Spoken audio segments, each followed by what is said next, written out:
Okay, so with our test coming up next week, we're kind of going down the home stretch here, and we today's lesson is called direct variation. Okay, and just before you get nervous, this is one of those kind of lessons where the math skill itself is kind of review. Okay, we're gonna be talking about how it's closely related to proportions. Okay, ratio proportions. You'll see unit rates involved in this type of lesson. Okay, so it's just kind of more of the skill itself. Like I said, is review. The vocabulary is new, so that's why we're really doing this, is to kind of get used to the vocabulary. Okay, so here we go. We do have three words we're going to talk about. So the very first word or first phrase is actually direct variation. Everyone? Direct variation. All right, so here's what your book says a direct variation is. It's the relationship between two variable quantities that have a constant ratio. The relationship between two variable quantities that have a constant ratio. So in your little box there, go ahead and put this down. These are ratios that are proportional. Ratios that are proportional. I also want you to put this equation right here, y equals kx. Our focus is not going to be on that today. That's actually an extension lesson that we're going to be having Friday. Okay? So we'll talk about this equation later, but go ahead and write both of them down in your box. Now, here's what I want you to do. You could almost put right here, underline this word, because that is almost like a synonym to direct variation. Things are considered to have a direct variation when they have a proportional relationship. Okay? A constant ratio.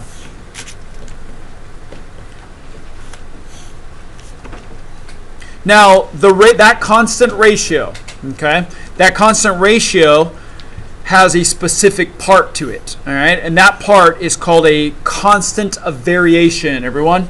Constant of variation. All right? And this constant of variation, here's what your book says. This is the constant ratio in a direct variation. It's also called the constant of proportionality.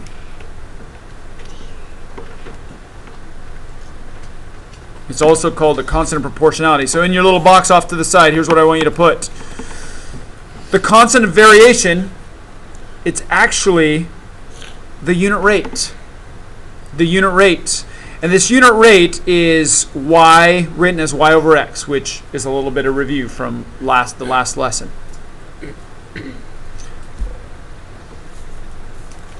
And here's what I want you to do. It's as a whole number. I put little quotations around it because it's not exactly a whole number. Bottom line, it's not a fraction. Okay? It's not going to be written as a fraction. And we'll talk about that here when we do our examples. Now, here's another word. Here we go. This is fun to say, so listen to me say it carefully. Constant of proportionality. You ready? Everyone? Constant of proportionality. Hey, much better than my last class. All right, good job. All right. So, constant of proportionality. This is a constant ratio or unit rate of two variable quantities.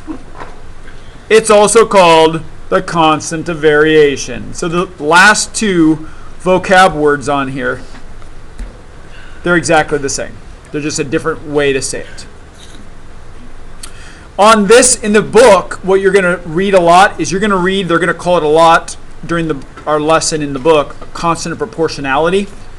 But you never know that on the test, the upcoming test, or even the state test at the end, you may see this and you need to be ready for it. And just know that as soon as you see that, it's just talking about the constant of proportionality.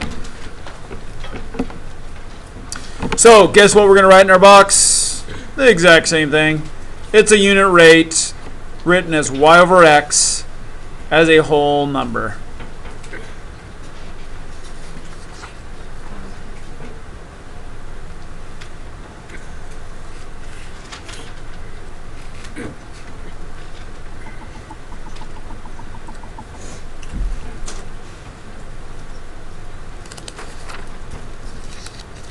All right, so on to our examples. So go ahead and grab your book if it's not already out.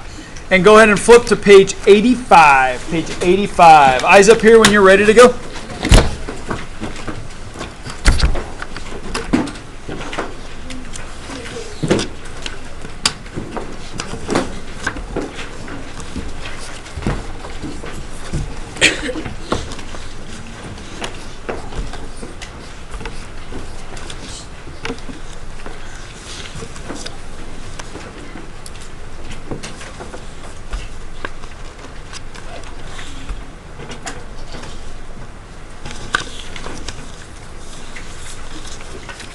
All right, 1, 2 people ready to go. 3, 4. Oh, well done, guys. Most of you guys are ready at this point. All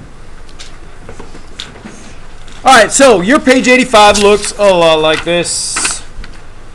All right, so here's what I want you to do. I'll zoom in a little bit here. Let's take a look.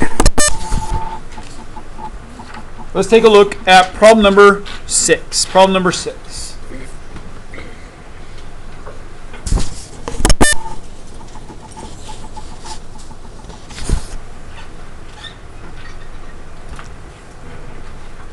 Okay, let's go ahead actually and close read the directions really quickly. All right, so here we go. Determine whether each... Let's try this again. Everyone with us, right? We're reading the directions. Determine whether each linear relationship is a direct variation. If so, state the constant of proportionality. Okay, so I want to kind of clarify the directions a little bit. Going back to our vocabulary, they're asking to find out whether or not this information here in the amount of years compared to the height has a direct variation. You might want to write this down and to help yourself out. Ladies and gentlemen, remember, direct variation is just saying, is this information proportional? Is it proportional? So it's basically going to be a yes or no. Is it proportional? Is there a direct variation?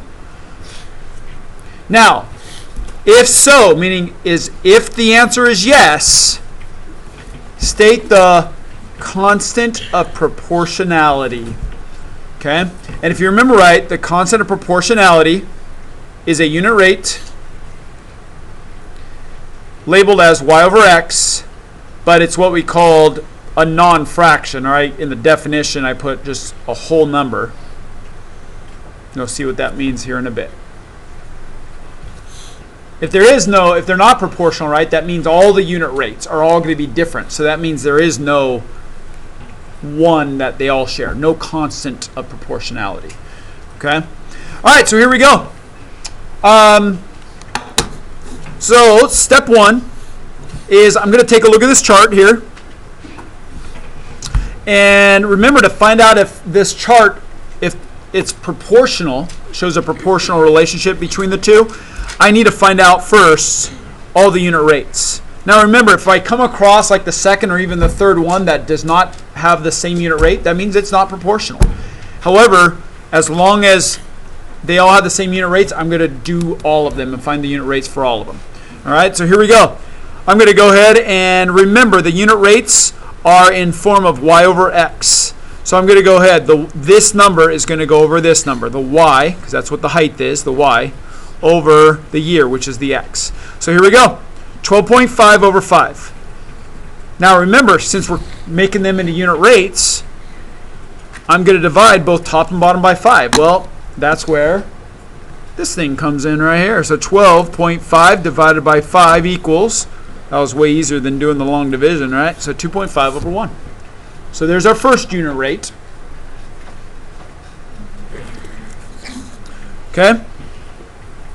Let's go ahead and do the second one, 25 over 10. Remember, don't get confused. It's y over x, so 25 over 10, right? I'm making it into a unit rate, so the bottom one is in 1, meaning I'm going to divide, of course, both top and bottom by 10. So 25 divided by 10 equals, and again, 2.5 over 1. So far, so good. So far, it's proportional. Here we go.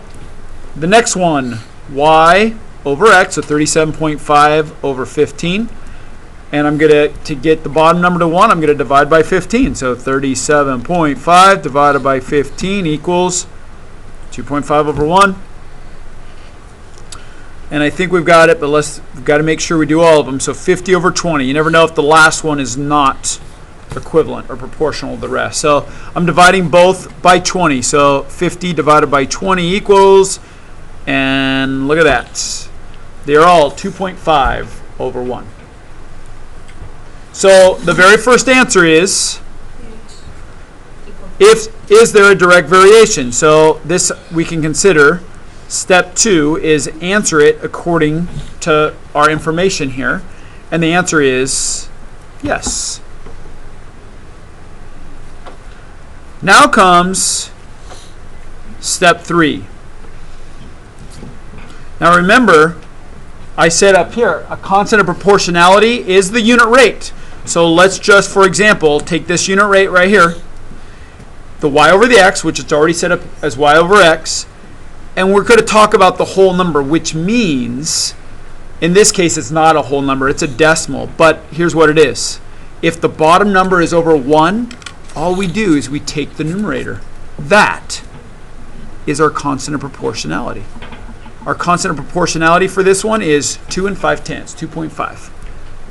And that, ladies and gentlemen, is our answer for number 6. So you have your unit rate. If it's by definition, right, a unit rate is a number over 1. So the constant of proportionality is whatever that top number is that is over 1. That is your constant of proportionality. And a little foreshadowing, a little talking about the future. When we talk about equations on Friday's lesson, that's going to be pretty important. We'll talk about that. Okay, it's just an extension of this lesson. Okay, any questions before I have you guys try one?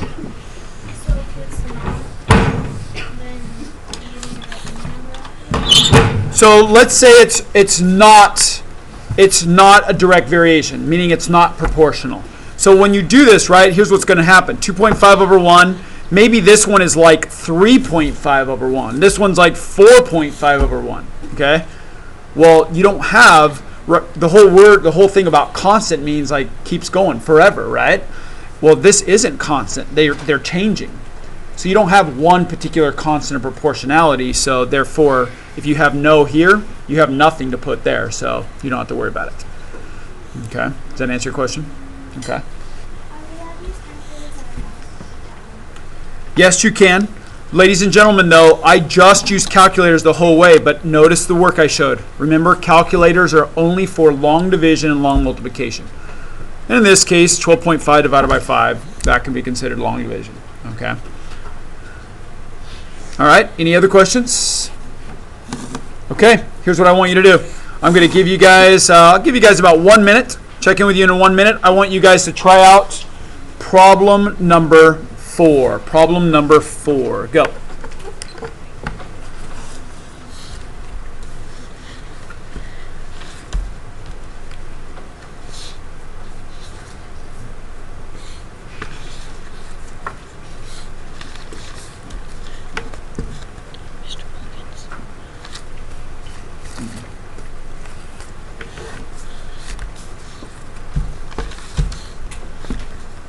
Guys, if you get stuck during this point, make sure you're using your notes. Try your notes first. That's why we wrote them. Okay?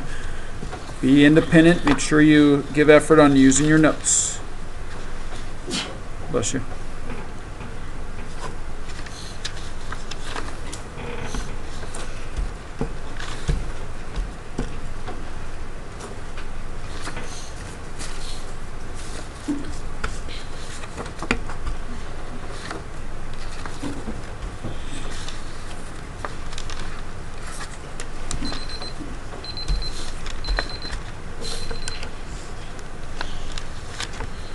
Okay, how many of you still need more time? Okay, about 15 to 20 more seconds.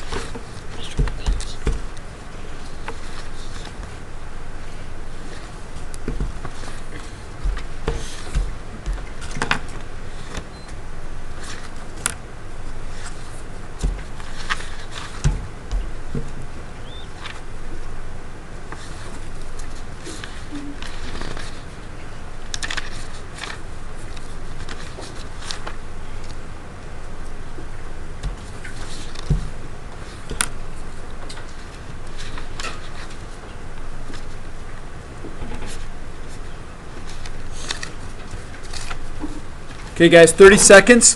When you share with your neighbor, please listen. Make sure you share your answer if there's a a direct variation or not, and a constant proportionality if the answer is yes. But the other thing I want you to do in the next 30 seconds, please look at your neighbor's work and make sure that they showed their work to back up their answer. Okay, that part is very important. Make sure they show that. All right? Okay, 30 seconds. Go.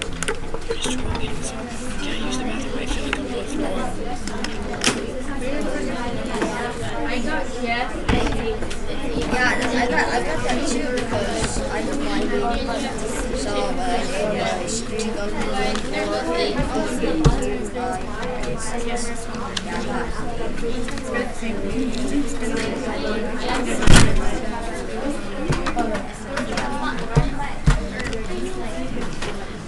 Wait, did you share?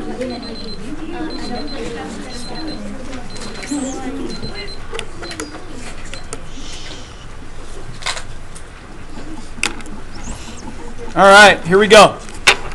So for number 4, okay, just looking for some answers here. So tell me the person I choose, all right, the seat number I pull, tell me, is there a direct variation and what is the constant of proportionality if there is? All right, here we go. Not in this class. Seat 4. Okay, what did your neighbor say? Okay, please make sure you're on task next time. Thank you those of you who were on task. Seat 15. I got yes. I got 8. Yes, there's a direct variation and the constant of proportionality is 8. Agree, disagree? What do you guys think? All right. Looks like almost all of you guys agree. Anybody not agree that want to share your answer?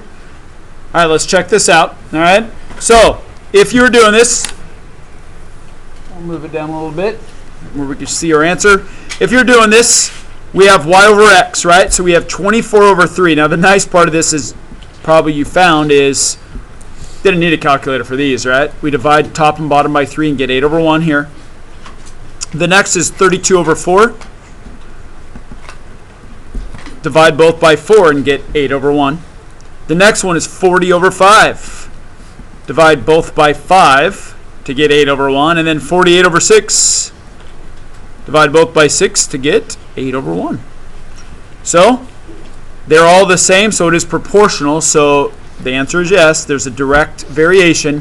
And of course, yep, 8 over 1. Remember, you take that numerator, and that is your constant of proportionality. So, well done, guys. All right, questions on that problem? Any out there? Okay, so here's what we're going to do. This next problem, brace yourself because we are about to take many of the skills I taught you in this chapter so far and put it all into one problem. Okay, and this is a big portion of the problem. Okay, so here's what I'd like you guys to do. Go ahead and take your book, flip over to page 84, which is just the next page over. Page 84.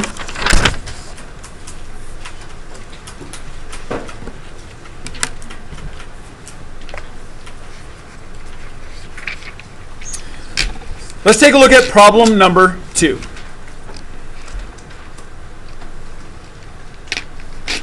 All right, problem number 2, let's close read this.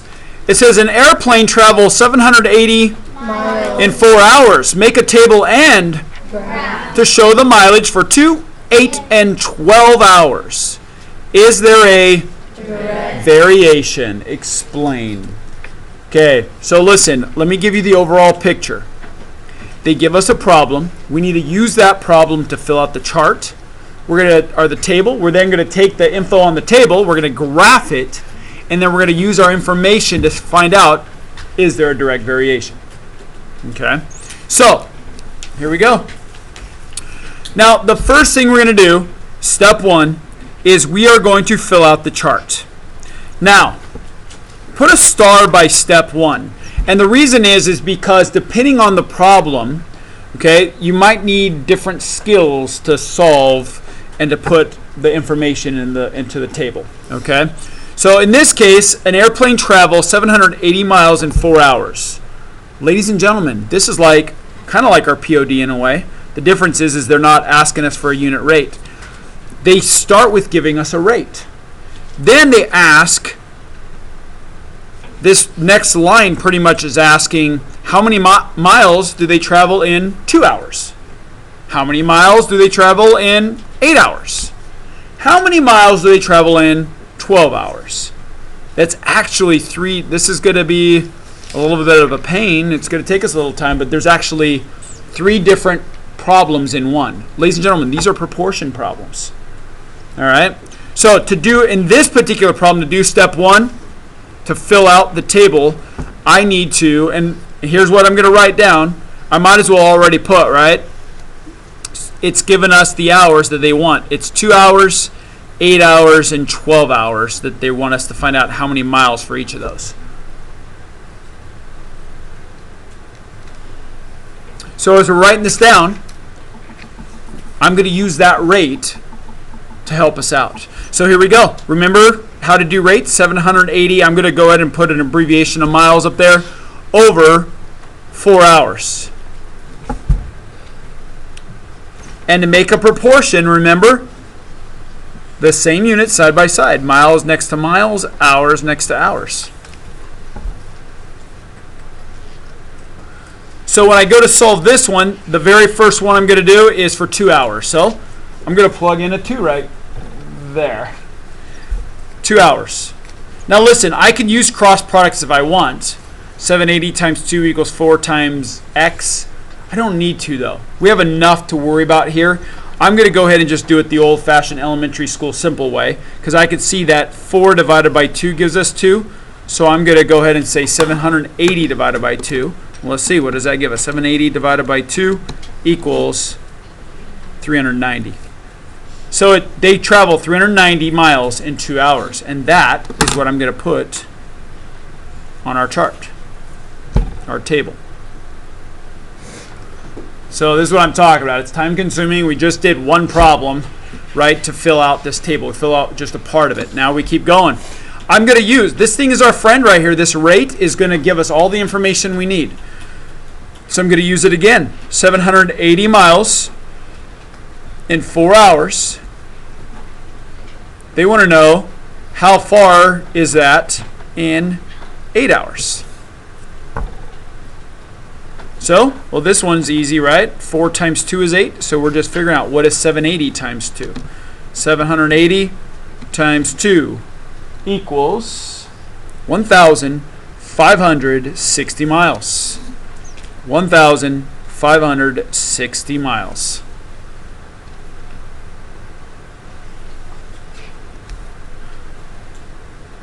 And we have one more. Here we go. We're going to use again our rate, our common rate for this problem, 780 miles over 4 hours. So if the plane travels at that rate, how far is it in 12 hours? Remember, miles on top. And that one's not bad either. 4 times 3 is 12, so 780 times 3 should give us our answer. 2,340 miles. 2,340 miles.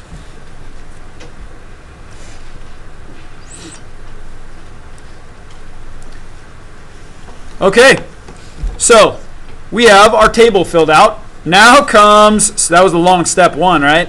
Now comes step 2. Let's use our table to go ahead and graph. That definitely should be off when you come into any class here at Rayburn. All right, here we go. Eyes back up here, guys. Here we go. Now, be careful, right? We have our y-axis and our x-axis. We need to pay close attention to that. Hours is our x-axis. Miles is our y-axis. So, now, here's the other issue with this.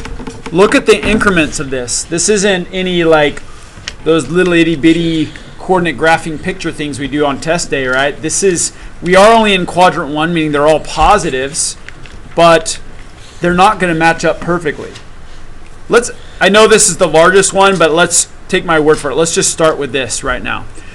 When it's 12 hours, they travel 2,340 miles. So find your 12 hours. There it is. Now if you take a look, there is no 2,340. There is 2,400. Here, so you need to do a little estimating. 2,340. Considering that the next line down is 800, that's 600 less. That means 2,340 is just under 2,400. So I go up the 12 hours. 2,340 is just right under the 2,400. And I plot my point.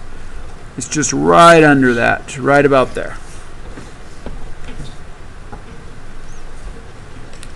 Let's do the next one, 8 hours. Now listen, 6, if I want to, I can go ahead and say and kind of break this up with my, I'm using a pen, could be using a pencil. So if that was 6, that would be 7, this line would be 8, that line would be 9. If it helps you out, estimate that. Try to do it as evenly, break it up as evenly as possible.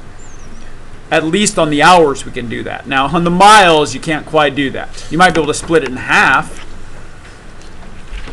So here we go, 1,560. Now that is somewhere between 1,200 and 1,800.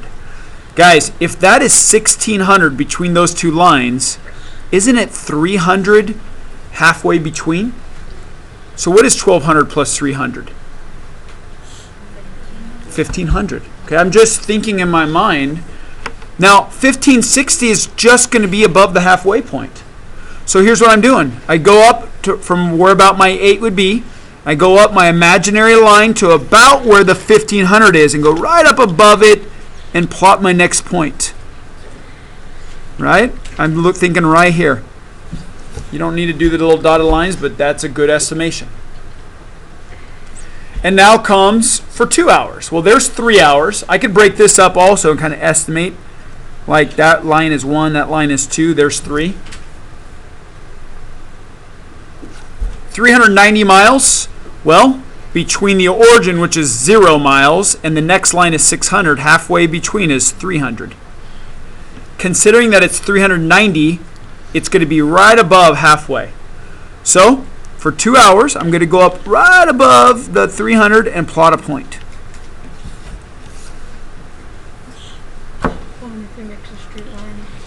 And there are our dots. I'm going to finish graphing, use a straight edge. I'm using another pen. And here we go.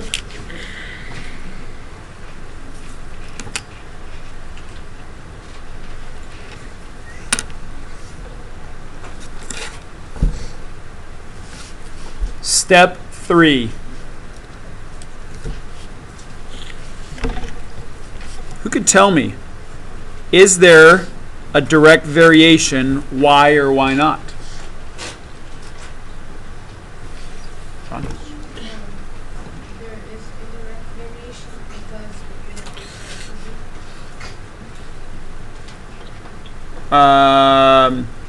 Did you solve for the unit rates with the bottom number being 1? They could be. I'm not saying it's wrong, but we don't have that kind of information here, right? I mean, you could be, and there could be some people that could back that up in a different way. Okay.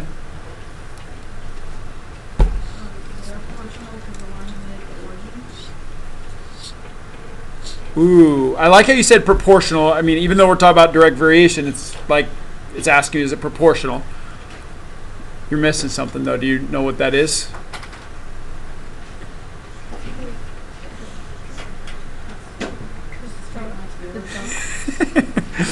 Good job as a team over there. Well done.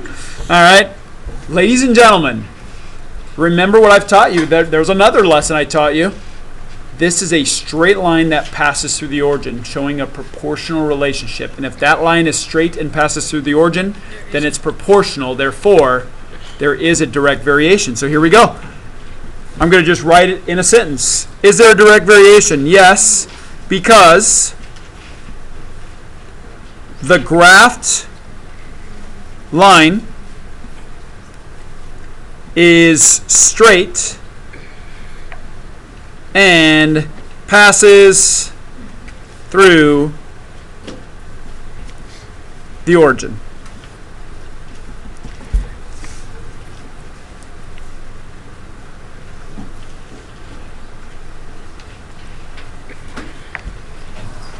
Okay, guys, I do want to tell you guys for this lesson really quickly.